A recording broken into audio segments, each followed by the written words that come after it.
Thank you very much, Quickshot. I am very excited to announce that I'm Medic and this is Endo, and we are here for League of Legends! Yes, we are. It's been way too long. We had Rift Rival, sure, that was great fun, but the LEC, after 3 weeks, is back. The best league in the world, and back taking the stage once more. And what a great game we have to kick us off as well, because Schalke versus Rogue, although some people would have looked at this at the start of the split and said Schalke should quite easily dominate Rogue, it's actually a lot closer than people think. Yeah, you know, Rogue came in and made a lot of roster moves during the break between spring and summer with Larson and Inspired in the jungle. I was about to say Wulai, but we got Hikyu in for this game, and we'll see what that change brings to this Rogue team. That we are going to jump straight on into picks and bans. Of course, we're on 9-13. Kiana, Mordekaiser both enabled. Karthus is disabled in the LEC this week, so we won't be seeing any of the undead sorcerer. Yeah, there were some key nerfs on this patch too. Pyke for laning has been severely hit, as well as some Karma nerfs too.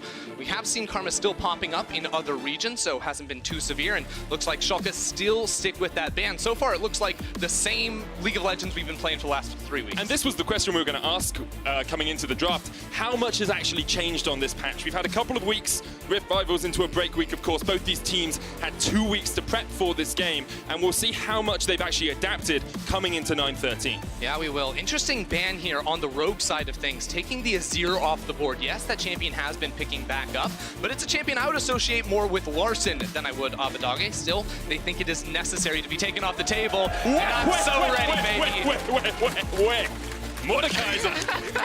That was my attempt. Yeah, you know what? That's a fine call, Medic. Mordekaiser, the rework coming in hot here. Now we expect this to be a top lane pick for Profit. We'll get into the whys actually when we do hop into the game, but Mordekaiser went through some massive change, and especially that ultimate I'm ready to see on the big stage. Another champion that is going to undergo changes in a couple of patches time is the Aatrox. I believe 9-14 on PvE. He's been nerfed, but still a strong powerhouse in the top lane for now. Schalke, having banned out 3 supports, are looking for a support of their own with the second pick. Yeah, Aatrox still has the revive for these games. Now the Tahm Kench coming in alongside it is something I like to see from Ignar. Now, usually he's on more of these, playmaking supports. I love champions like his Thresh, but the Tahm Kench works when you want to have a split push style, when you want to control the rest of the map. Something we did see from Abadage back in week 3 was his impressive Akali performance, and this could be signaling another spicier champ for him in the mid lane. Well, we'll wait and see what Abadage is going to get locked in for him, because at the moment Rogue have the choice and they will lock the Olaf. Expect that to be in the jungle. That's where we most commonly see him. And now the Syndra as well. Blind pick mid very early on here from Rogue. Yeah, interesting. Syndra has been a champion Larson has gone towards. We know he loves these mages in the mid lane, so it makes sense and gives them a pretty strong 2 versus 2 in terms of early game damage here with the Olaf and the Syndra. But we'll see what Schalke want to run into that, because there are a lot of options in the jungle. The Sejuani with that little nerf is no longer being banned here, so it could be an option here for Schalke. Instead, they are going to lock in the Akali. Strong split pusher for Abadage. Already their comp rounding itself out incredibly well. They will ban the Lux coming into the second phase, and neither team has picked an AD carry as of yet, Ender, so maybe we'll see some target bans towards that role. Yeah, it's really interesting too, and when we look at Hikyu's champion pool in particular, because he's the new player in this match, we look back to past seasons, and yes, he was all about those utility AD carries, but over in the Ultra Liga, he's actually been playing a lot more lane bully types. He's been playing the Lucian, the Xayah, even has a couple games on that Pyke, so he has been showing different styles on that regional level. And although the Ultra Liga is a very high tier league, it's not like playing up against an upset, for example, Certainly on the not. LEC stage. Hikyu will find a much tougher task in bullying out the Schalke bottom lane, especially when they already have a Tahm Kench who's so good at absorbing some of that pressure. Exactly, definitely is. Now, already, there you have it. That's the Xayah ban, taking that option away here from Hikyu, while Rogue probably going to be banning the Sejuani here, with the Jarvan off the table. The Olaf, the Skarner are sort of the 2 other options that we see a whole lot of recently, but the Jungle Sylas has actually been popping up in other regions around the world, so Rogue spot that out and take it away. That they do. Now Schalke may be looking towards that Sejuani pick that you alluded to already, Ender. A very powerful jungler, good with melee solo lanes as well, sets you up so well for that stun, and it's a very safe pick as well. Yeah, I'd really like to see it here, especially because it would likely force a cleanse on towards Larson, who doesn't really want to be taking that when he's up against the Akali in the middle lane, but instead, they're going to be going for the Lee Sin, so they value more damage in these skirmishes around things like the Olaf and whatnot, and maybe looking for those big insect kicks onto an immobile target like the Syndra. It will be the first time we've seen Trick play the Lee Sin this split. Of course, he's played it many times in the past. And we'll look at that as it goes into the game. Rogue, on the other hand, decide to lock in their bot lane as they have to. Lucian, Braum, one of the most oppressive bottom lanes in the game, and it harks back to Hikyu playing those strong, dominant laners in the Superliga. Exactly, it's what has been working for Hikyu regionally, so it makes a whole lot of sense when the Xayah his most played is taken off the board to return to that pick here. Alongside the Braum, certainly good up against the Tahm Kench as well, to play a lot of CC. Now, Upset will be piloting the Ezreal himself, so this is a matchup we saw a lot of, back in spring when this Lucian plus Ezreal were very popular. Ezreal is seen as a good option into Lucian, not because it will beat him in the lane, but because he can absorb the pressure very easily. Surviving the lane is Schalke's bottom lane's objective here. Ezreal and Tahm Kench very good at doing that. The rest of the map very open, though, you have to feel. We will talk a lot about that Mordekaiser pick when we get into the game, I'm sure. But talk to me about how you expect these lanes are going to go, Ender. Yeah, these lanes are pretty interesting because looking at it right now, it looks like Rogue have a lot of control over the bottom half of the map, the mid lane jungle as well. They have a lot of strong early game pressure to throw Schalke's way. If Schalke's going to be making a move, it's probably going to be up towards that top lane. The Aatrox bringing some CC should make it relatively easy to catch out this Mordekaiser. But you can't catch out Mordekaiser at level 6 because he's going to use that ultimate, turn a 2v1 into a 1v1. Put you in the realm of death and see if you can stand up to the 1v1 pressure. That's the question here. Schalke looking for their 4th win of the split. Rogue trying to pick up their 3rd. Both teams really only beaten teams beneath them. Schalke did pick up a win against Splice, but neither team, it really feels, has found their footing yet in the LEC summer split. No, they haven't. Both these teams going to be trying to prove that here today. As we return after Rift Rivals, they've had so much time to practice. Let's see what they can do.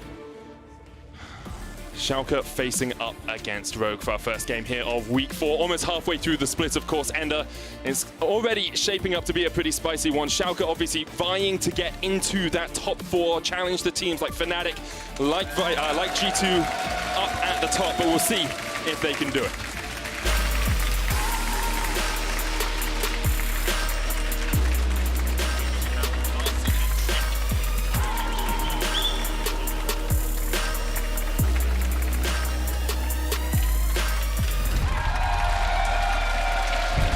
Oh, that's a sight for sore eyes, Ender. It's been too long since I've seen a European game of League of Legends, and here we are, kicking off the week with what is likely to be a very closely contested matchup. Now, I know that I want to take you away from Mordekaiser, but I don't think I'm going to be able to distract you from it for too long. So let's talk about the Mord in the top lane. Let's talk about this pick from Prophet. Yeah, the Mordekaiser, very interesting, coming in with his changes on this patch. Now, the first thing we look at is the keystone option here for him. He's going to be running the Conqueror. This is something you will see a lot when you're against melee matchups.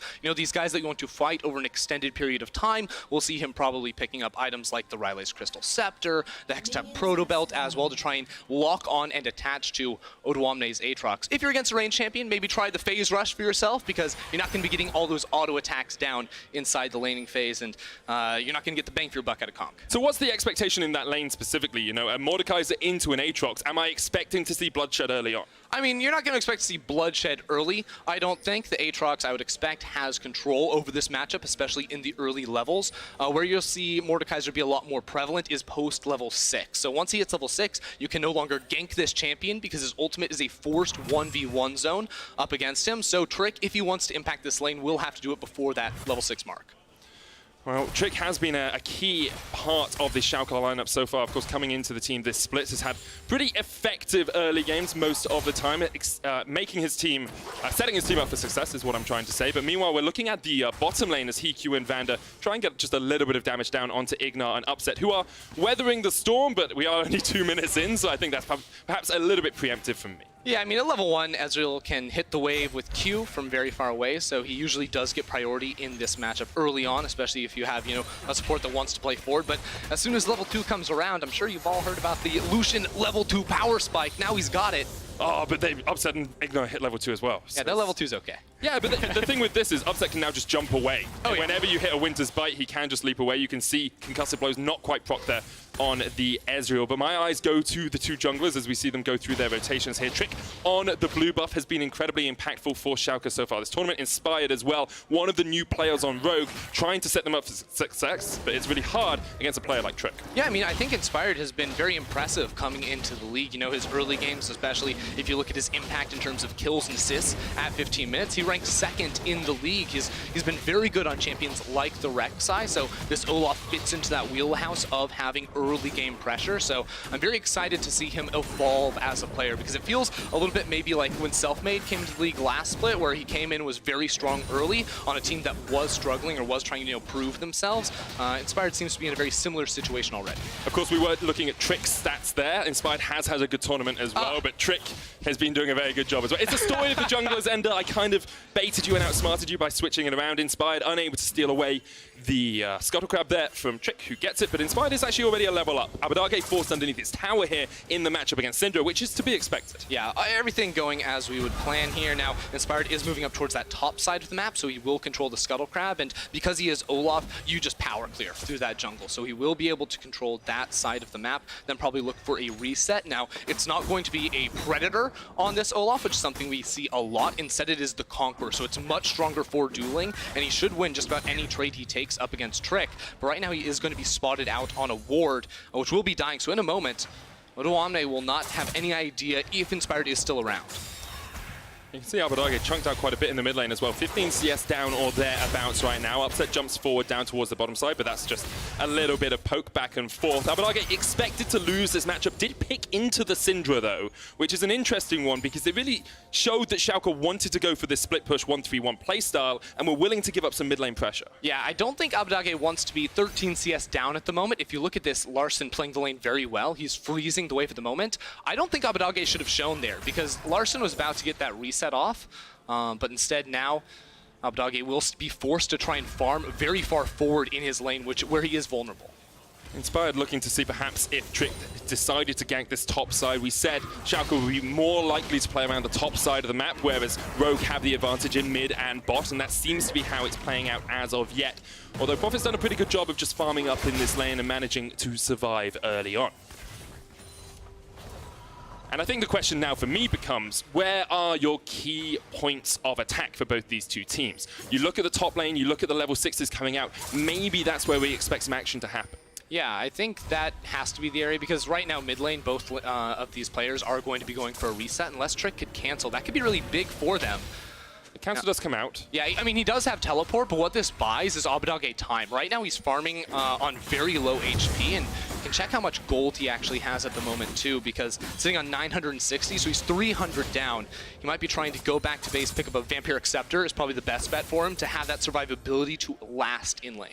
And something we have seen early on in this game is very good tracking with those wards. Both junglers having just superficial wards into their own jungle around the Razor Beaks, around the start of these entrances to the river, means that it's very hard for them to find good gank paths. You can see Inspired here, caught on one. He's teaming up with Vander to try and clear out some vision, but they actually just walked over a ward coming up here as well that's expired just where Vander is. So it makes it quite hard for these junglers to find those avenues of attack. Yeah, I really like how Rogue was playing right there, because we saw both Vander and Inspired coming up towards mid lane as Larssen TP'd back in. Larssen continues to freeze that lane, so Abadage couldn't even teleport himself. He's down 20 CS at the moment and has control wards all throughout that river, so he's very concerned whenever he walks forward, and especially with how Inspired has been controlling this lane, it makes it very tough for him to play without the knowledge of where Inspired is. Meanwhile, in the bottom lane, still a slight CS lead for Upset, playing very safe in that matchup. Hiku and Vander haven't really been able to pressure onto the Ezreal or Tahm Kench yet, because Schalke have the vision control. You can't really jump forward if a Lee Sin could be waiting just around the corner. And maybe they're waiting for those, first completed items before they can really put the hammer down onto this Schalke bottom lane. Yeah, I would say it's also very hard for Inspired to actually find a gank anywhere. Yes, you have some follow-up CC with the Braum or perhaps the Syndra as well, but ultimately all these lanes from Schalke are super safe. Bot lane, impossible to gank. Mid lane, very difficult as well, but Trick has options now that he's level 6. And we talked about the vision control. Trick standing on a control ward knows that Rogue aren't around. Vander trying to trade in here. Hiku looking for the concussive blows. Maybe Ignar just trying to see if Hiku will overstep, but instead, Trick will just back away. I do want to come back to that Olaf point, though, because as far as I hear in it when I talk to Frosk about LPL, Olaf is an early game jungler. You get early leads and you gank bot all of the time. If you can't have lanes where ganking is easy, what's the point of picking the Olaf? Well, the point of picking the Olaf is to secure very strong dueling power. If both junglers show up, you're almost always going to win those fights. That's why he's allowed to invade here up against Trick. Even though Trick is level 6, there's no way he actually can go toe-to-toe with Inspired in that 1v1. So usually you'll see either Olafs go for a little bit more invading or control the river. He's done very well in terms of having all the scuttle crabs so far that have spawned after that first set. But as far as actually ganking lanes, it's very hard when your lanes are pushing, because Olaf doesn't have that hard CC. He has to run you down over a pretty long area of the map. Yeah. So, I mean, you can't really do that when your mid lane and bottom lane are both pushing pretty consistently. That makes a lot of sense. Larson here coming to get his blue buff, one of the key components, of course, of Rogue, brought in this split alongside Inspired. He's been a guy that's sort of sat at the edges of the LEC for quite a long time, and now has started to make his foray into it. I think a lot of people expected him to be a bit more like a new Caps in the form of he will make plays, he will 1v1, but he's more of a utility mid. He always does his job. Yeah, it's less the utility mid, I think, as just someone that does his job. He does not look bad, really, ever. And you say, you know, he has the lowest death share on his team. You know, he has the highest damage percentage on his team, too. It goes to show his stats aren't, I have the best KDA or I, you know, get a lot of these solo kills. It's just that he is relied on very heavily by his team, and his picks play into that style. When he's playing the Azir or the Syndra, it's very much about dealing damage mid to late. Inspired trying to get some control down here, but already the damage comes out. Glacial Fisher into the kill. The lockdown onto that Tahm Kench is huge. Trick comes in for a little bit of help, but already Rogue have picked up first blood. Yeah, they just smashed him right there. The level 6s, as you mentioned, coming on through there, and Ignar did not stand a chance. He still had the flash. You know, he was running unsealed, or he doesn't have the unsealed spellbook, rather. He has the Glacial Augment, but that's not going to help him at all when you just get CC'd and blown up. So here's the question. Abadage is going to TP into this fight. Do Schalke take it? Larson's here. Has an orb ready and waiting. The True Shot Barrage is going to come out as well, but Vander blocks it with the Unbreakable. Abadage stunned into the wall. Trick up towards the side as well. The Dragon will fall, and that goes over to Rogue. Abadage is going to try and jump in, but you just need one shot from the concussive blows to lock him up. He's in the Shroud, jumps across onto Inspired, lands the Shuriken, jumps onto the back line. Schalke keep going in, but he survives. Teleport from behind. That's going to be Prophet coming out on the flank. Ignar has his flash. He uses it, but he might be in trouble. Prophet's going to try and pull him back, jumps forward, puts him into the realm of death, and drags him back to his demise. Trick in the middle of it all as well, and Ignar's still alive. Has the thick skin. Upset from the side, Schalke collapse, all pincering in onto Rogue, and Rogue fall apart. 3 kills go down, add one more to the number, it's 4. Upset destroys Rogue, and the flank from Odoamne, absolutely massive. What a turnaround there from Schalke, who had lost Ignar in the bottom lane, but they played off of the teleports. They knew Ignar was going to be able to make it in towards that fight, and they baited Rogue into that trap. This Alienware replay shows us exactly what happens as Rogue are focused on the Dragon. Yeah, see this one more time. Both top laners are skirmishing, so they can't TP in right away. Abadage knows he can buy time with this round. Time for Ignar to enter the fight, and then they just about get on towards that jungler Inspired, living with just a sliver. This is when Mordekaiser comes in, and don't be confused. The Shadow Realm, you can still sort of see it. They just have these spooky little ghost icons over them, but you see Trick goes in towards that fight right there, but this is the big one. Odoamne with the 3-man Q, the 3-man Q, the 2-man Q. That's a lot of damage. Yeah, that's a lot of damage coming out from the Darking Blade. Upset as well, his positioning across the wall, just pushing out the Mystic shots. Almost an artillery barrage from the side of Schalke. Now they are 1,000 gold up, 11 minutes in.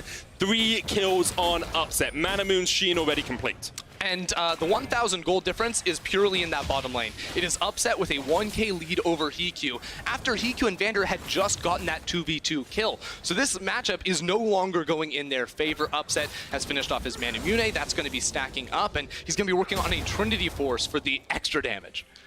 That he is looking towards getting just as much damage as possible, using Ignar as his peel tool instead of having that Iceborne Gauntlet we sometimes see from the Ezreals. Now, there was a 3-man stack from Rogue up towards the top side. They've switched, as have Schalke up towards top, understanding that the Rift Herald is the new target to play around, so you want your AD carry and support there. Trick Going to be spotted out by Inspired. Still a winning matchup here for Larssen and Abadage in the mid lane. I do want to bring attention to that 20 CS lead for the Syndra. She is getting towards stat check territory, where you just pop your ult on someone and see if they die.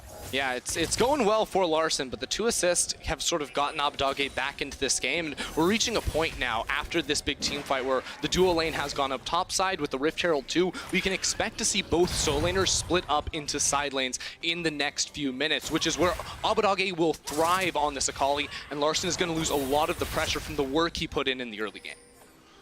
That he is. Now, next steps for these teams. Play up towards the top side. Trick still trying to stick around his mid laner and allow some protection for that Akali. At some point, you expect Schalke to look at splitting up the lanes a little bit more, opening up the map. You really need a tower to do that, which is why we keep talking about the Rift Herald, because it's such a good tower-taking tool. And if you can take it in the next minute and drop it, you get those plates out of it as well. Which is why Trick hops over into the pit, and Vander is obviously there to put down the ward too. Both teams are very aware of the priority of this objective. You can actually see Prophet is giving up on bottom lane. He's moving up towards that mid in effort to contest around this Herald. Because there is no teleport on him, he will back down, but that movement will probably mean that Schalke could start this one up.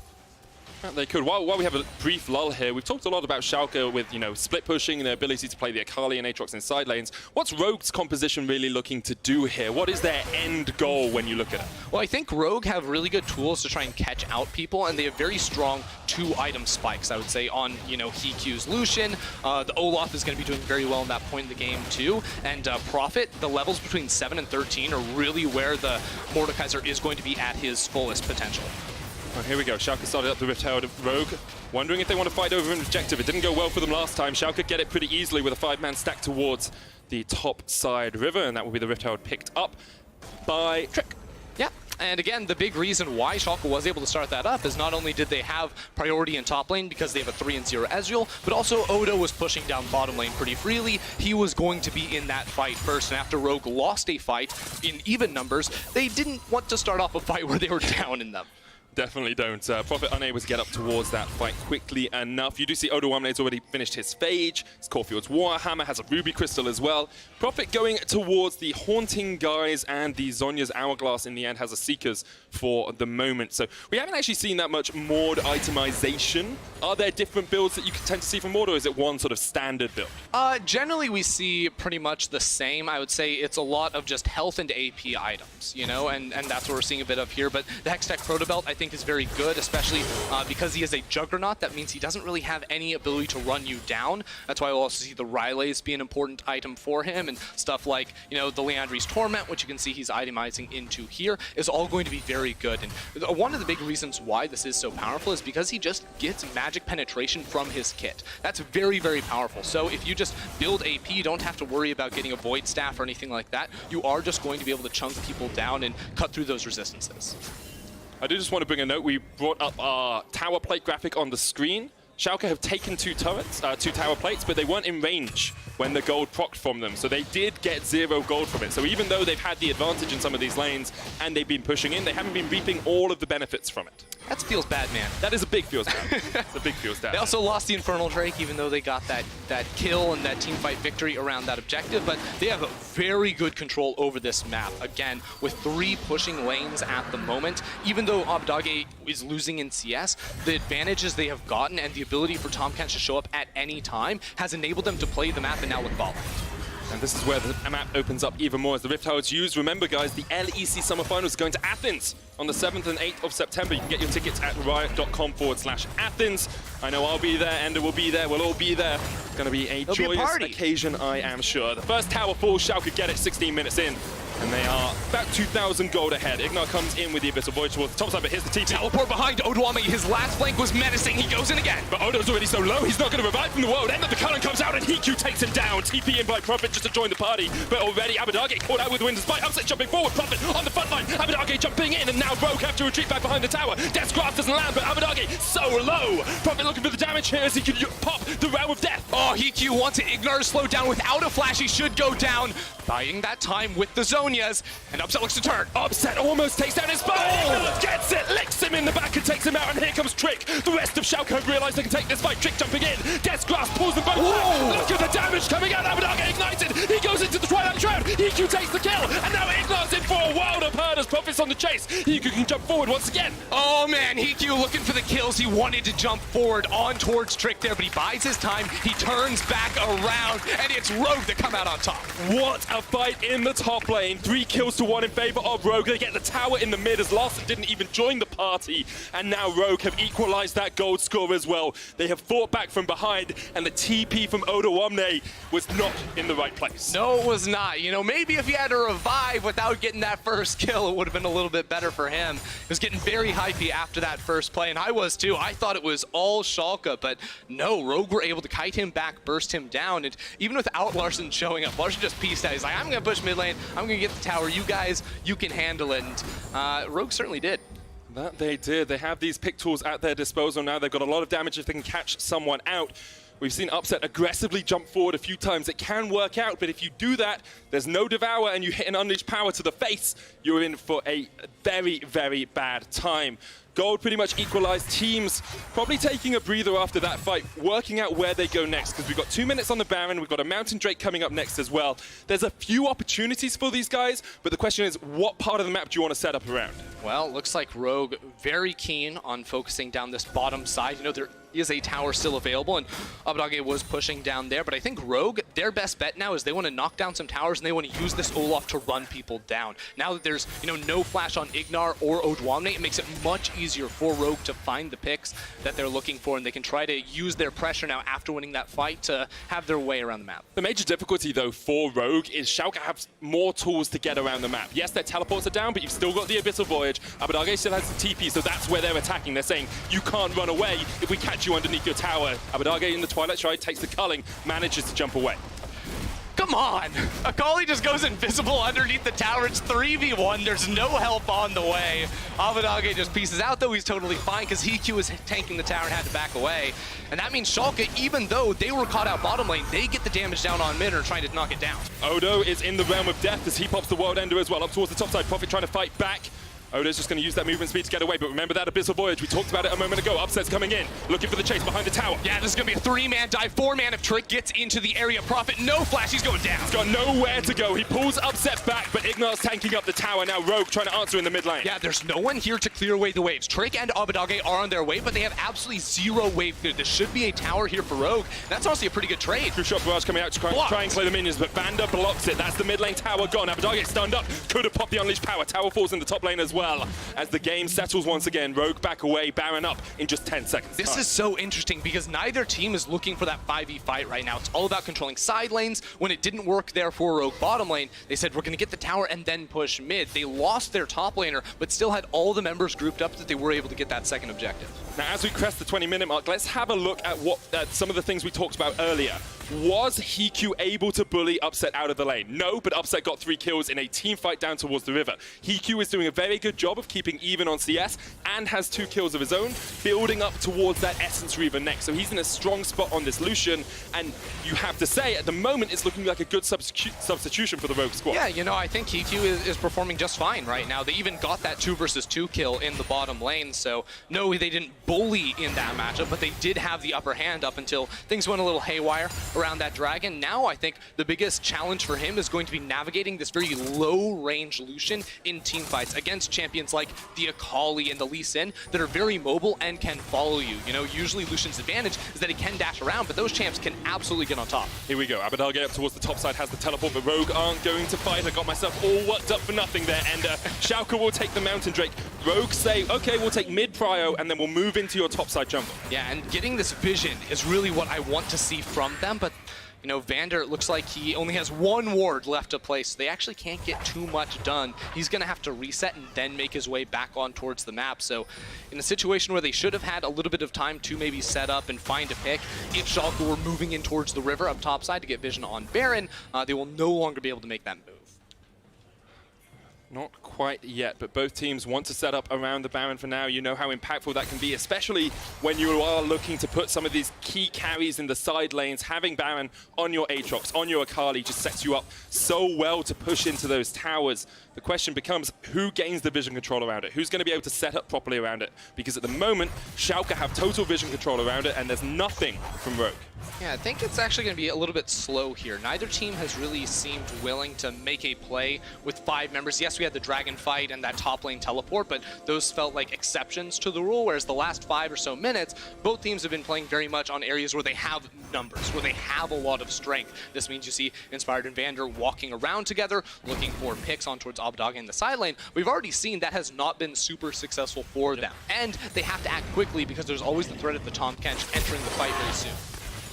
I'd also want to come back to that Olaf pick, because we talked about how you want to control vision, you want to be able to control objectives. It's kind of worked out for them at times, but it hasn't been anywhere near as impactful as you would have liked it to be. Schalke got the Ocean and the Mountain Drake, Oni and Inferno going over to Rogue, and now control of this area is given over to Schalke once again. Yeah, we could be seeing a play go up towards top sand. I was thinking maybe Schalke wanted to use that Tahm Kench to enter in towards the fight, but it's still a very strong Rogue squad here with this Olaf who's building damage. I do like that you bring him up, because oftentimes you think to the past Olaf, you say he doesn't scale very well, he doesn't do much. That was in the days where he built full tank and where team fights were very front to back. Nowadays, I still say no, he doesn't scale that great in the team fights, but what jungler really does, instead he's very strong with these damage items at finding smaller skirmishes and blowing up single targets. Oh, so it's going to walk across the ward here. Hiku's already popped the culling, the perfect execution is going to stun him. Abyssal Voyage comes in as well. Abadag jumping goes to the back line, the true shot barrage. Hiku taken out. That's actually Vander that falls first. Hiku Odo. Here comes Odo onto the back line. Inspire tries to turn on him straight away. Hiku trying to get the damage in, but Odo gets the reset, and now he's looking for more. Odo once more, he's going to get the revive, and he might get Hiku. The Q gets canceled there, and Prophet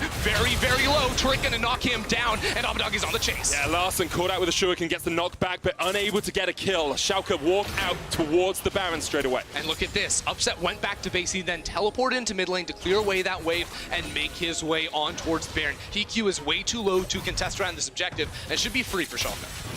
Should be a pretty easy take for them. Vander does have TP here if they want to fight it. Vander's going to teleport towards Larson. 5,000 HP on the Baron. Schalke starting it. Redemption coming out as well. Trick quite low. Look at the damage from Larson here. Doesn't have the ult, but can't land the connection on the stun either. Vander stepping forward. Lucian nowhere near this, and Rogue have to back away. Schalke take the Baron. We said how important it is with their split push. It's going to work out so well for them. Once again, both teams fully teleport committing up towards the top side because Schalke knew that Rogue wanted to have this 3v1 on towards Abadag. So Abadag starts it up and goes on to Hiku, takes him very low, and then dashes out of the fight entirely. Then Prophet comes on in here, and he's not really able to get all that much done. At the same time, Odo makes big waves on the bottom side of the fight where he gets that first kill, and then the kill gives him the revive, so he's able to buy so much time. The Prophet just can't, even with the W, to try and stay alive.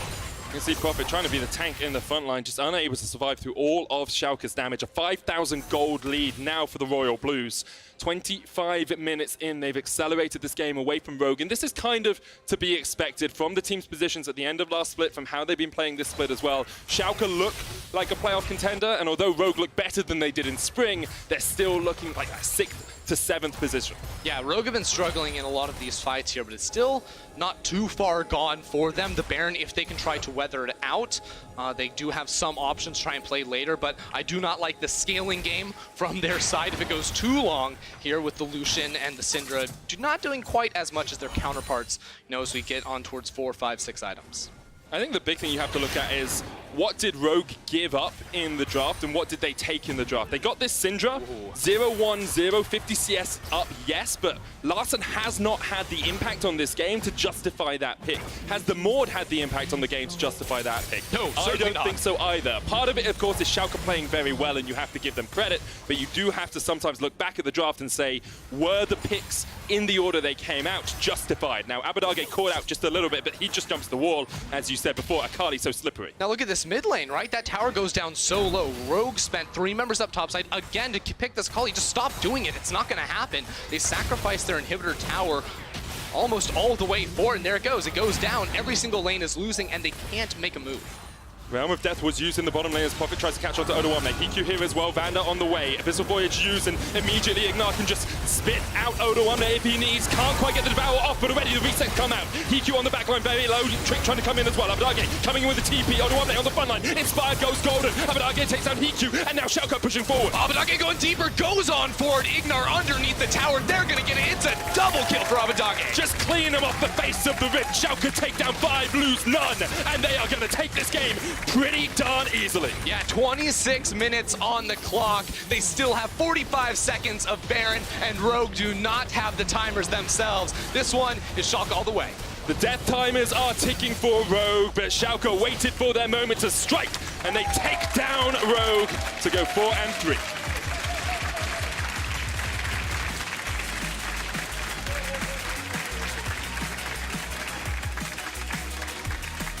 Schalke come in with a couple of clean team fights, multiple TPs around the map. They showed they understood how to play this map game with the Tahm Kench 2. They knew we can show up, we have these fights, and every single time it was the same formula. It was Odoamne on a flank fighting big damage onto the backline, onto an overextended Rogue. That is what Schalke were so good at. It was punishing the overcommits from this team. Just kept finding the picks that they needed to, and as you say, like it was Rogue investing into the Inferno Drake, being overextended. It was Rogue making those plays towards the towards Abadage, being overextended. Every time it felt like Rogue were going for a 3v1 play, a 3v2 play, and immediately Schalke said, well, we have Abyssal Voyage and double TP, we're just going to collapse. Yeah, it's funny too, because the first time that Rogue made that play into Abadage bot lane, Schalke, they responded by ganking topside. The second time, they're like, wait a second. They're just going to keep going for you. You're never going to die. Let's just bring the whole crew up here and find this easy team fight. And, you know, apart from that one awry teleport from Odoamne, his Aatrox looked really, really clean. Have to give credit to Upset as well. Once again, a stellar Ezreal performance, 6-0-5. Obviously, getting 3 kills early on is incredibly helpful, but when he gets Ezreal, he tends to win games. That's kind of what Upset does at the moment. Alongside Ignar in that bottom lane, looking like one of the bottom lanes to be feared in the LEC this split. Rogue, on the other hand, their comp never really did what it was meant to do. It had one good fight top, but that was more Schalke overextending into them. Yeah, I think that Rogue, they needed to control the game a little bit more. You know, bottom lane had just started going well, and then you have this fight that blows up the game. They had a lot of winning lanes early on, mid lane and bottom lane both. The second that fight happens, not only do they throw away their entire lead, it seemed, but also the lane state just deteriorated. No longer was it 2 people in bot lane versus 2 people in bot lane. They didn't have these matchups, and then the game got a little bit out of their control, where they couldn't really use any of their picks to press an advantage. Yeah, and I think looking back at it, part of it was whenever Abadage was in the side lane, it was Hiku and Vanda going to answer him, and Larson was the one with the lead. You know, Larson had a 50 CS lead, and I know Syndra into Akali is a very hard 1v1 matchup, especially in a longer lane, but you have to find a way to utilize the big member on your team. You have to find a way to unleash Larson on the map, because otherwise, all you're doing is saying, okay, Larson, you wave clear in a 3v1, we won't get a kill on the other side of the map, and eventually you'll die. Yeah, you push mid lane, you take that tower while we 4v5 topside. Yeah. That was about what we saw. That was pretty much it. Of course, commiserations to Rogue. They fall to 2 and 5, but still, same amount of wins as Spring Split, so all they need is pick one more. You're doing great, and they guys. go above it. We're going to have another look at some of the Schalke highlights from that game. This Infernal Drake was the start of it all. I mean, Rogue just love Abadage. They want to get this guy, you know?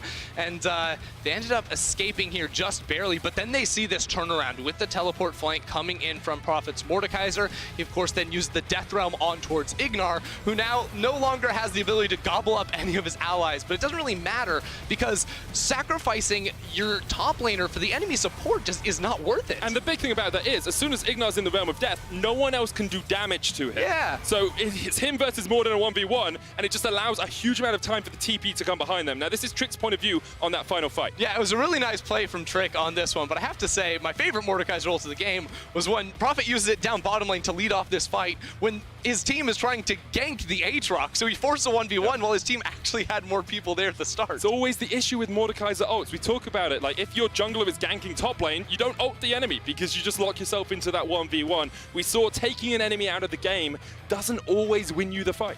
Yeah, sometimes it can actually lose you fights if you pick the wrong person. It goes to show that this champion, while it's very oppressive in a lot of cases in 1v1 fights, and if you can select the right members to pull out and trade yourself for in a fight, it can can be good, but it's not a one-size-fits-all champion. Not at all. Of course, lots of credit to Schalke snowballing that lead. You could see 20 minutes, it was pretty much even. 25 minutes, it was pretty much done for them. I do believe we have a key player of the game for this matchup as well. You can vote at LOL Esports on Twitter. Abadage, Upset, and Ignar are your choices, and I think any one of those guys could get it. Yeah, you know, just flip a coin, a three-sided coin, as one does. You can get three-sided die, like the triangular ones for D&D games. Yeah, but no, it has to be a coin. It has to be a coin, apparently. Very important it is a coin. It's very important it's a coin, guys. Splice are off to a great start in the summer split, and tonight they face off against SK in our match of the week. Don't you guys miss it.